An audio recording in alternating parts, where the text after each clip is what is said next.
Hello students, welcome to my channel. Today we are going to understand in the current electricity second part, that is Kirchhoff laws of electricity, Wheatstone bridge, meter bridge, potentiometer. In that first one, principle comparison of EMF of primary cell. Please subscribe my channel, press the bell button, press the like button and share it. So now we can understand the Kirchhoff laws. First law or current law or junction rule. The algebraic sum of electric currents at a junction in any electrical network is always zero.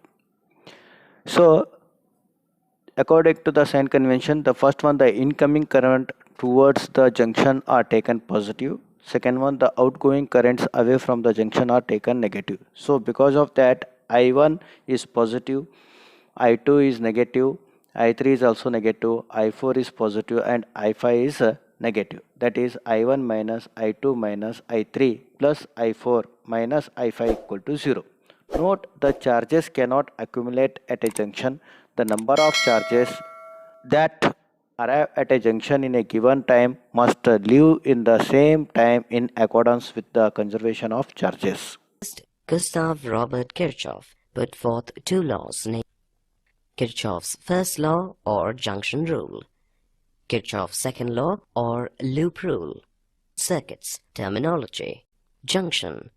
A junction in a circuit is a point where three or more conductors meet. Junctions are also called nodes or branch points. Loop. A loop is any closed conducting path. It states that the algebraic sum of the currents flowing into any junction is zero. That is, sigma delta I is equal to 0. Consider a circuit having 5 current elements meeting at a point O with currents I1, I2, I3, I4 and I5. To take their algebraic sum, we assume the sign convention. The current flowing towards the junction is considered as positive. The current flowing away from the junction is considered as negative. Applying the sign convention, I1, I3 and I5 are positive and I2 and I4 are negative. That is, I1 minus I2 plus I3 minus I4 plus I5 is equal to 0. Or I1 plus I3 plus I5 is equal to I2 plus I4. The total current towards the junction equals total current away from the junction. This law is in accordance with the law of conservation of charges. When a current entering into the junction, so that current leave out from the junction. That is, here one example we are considering a one circuit. There is a conventional current is flowing. So here we are going to see that I in equal to 0.7 ampere, that is equal to I out 0.7 ampere. It means current in is equal to current out. It holds the law of conservation of charges. That is on the fact that charges do not remain accumulated at a junction of a circuit. For example, in second circuit we can see that I have connected 1 ampere to the circuit before the junction, and after one junction again 1 ammeter I have connected. So here we can see that total current entering any point in a circuit equals the total current leaving it. It means that so there is no accumulation of the charges. Here another one example we can take, current going into a point are positive, current coming out of a point are negative. For example, here 1.8 ampere it is entering into the node, that is a junction, it is positive. And here one I equal to minus 1.0 ampere, it is leaving out from the junction, that is negative. And another one, it is I equal to minus 0.8 ampere.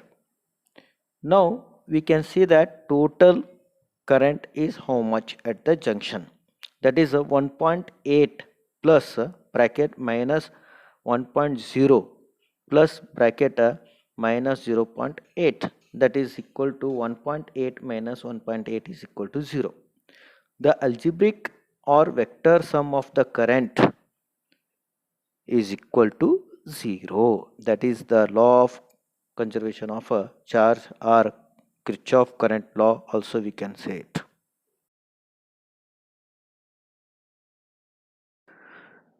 The algebraic sum of the current at any point in a circuit is 0. That is summation n equal to 1 to capital N, In equal to 0. That is I1 plus I2 plus I3 plus dash In equal to 0.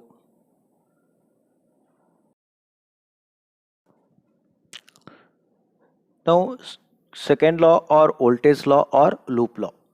The algebraic sum of all the potential drops and EMFs along any closed path in an electrical network is always 0.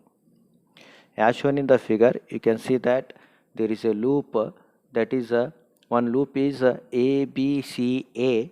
So in that, applying the sign convention, so then we are getting the minus E1 plus I1 into R1 plus bracket I1 plus I2 into R2 equal to 0. Another one loop, that is A, C, D, A.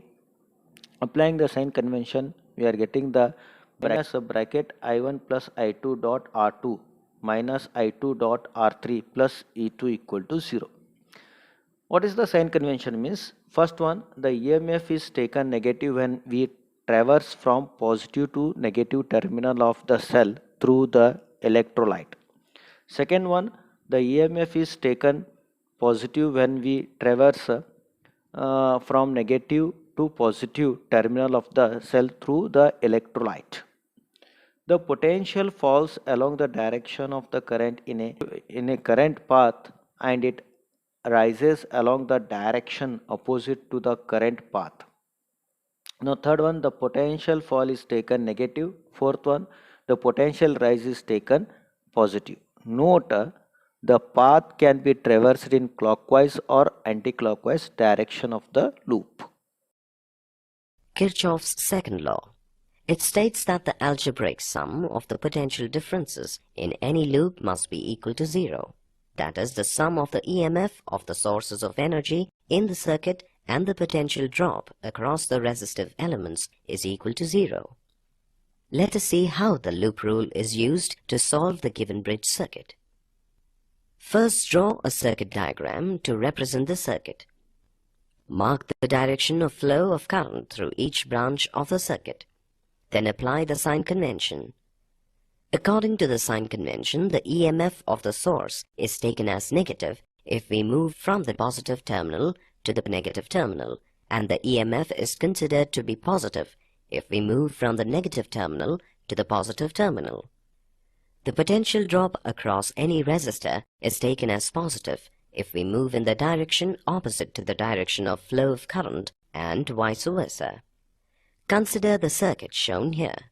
In a closed loop, ABEFA minus I1 plus I2 into R3 plus E2 minus I1 R2 is equal to 0.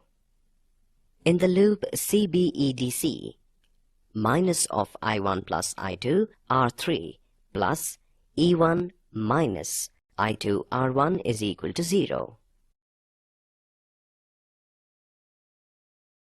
Comparison of the Kirchhoff's rules.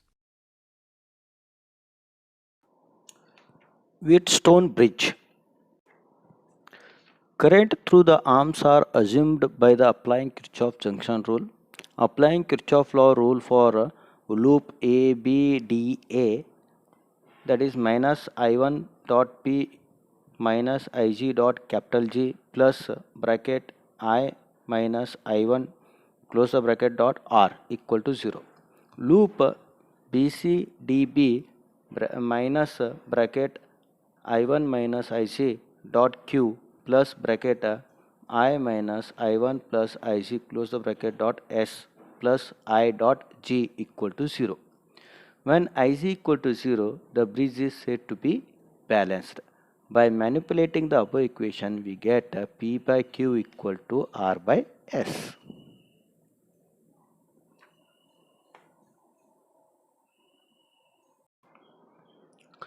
Meter bridge. Meter bridge is based on the principle of Wheatstone bridge. When the galvanometer current is made zero by adjusting the jockey position on the meter bridge wire for the given values of known and unknown resistances. That is R by X equal to RAJ whole divided by RJB. It implies that R by X equal to AJ divided by JB.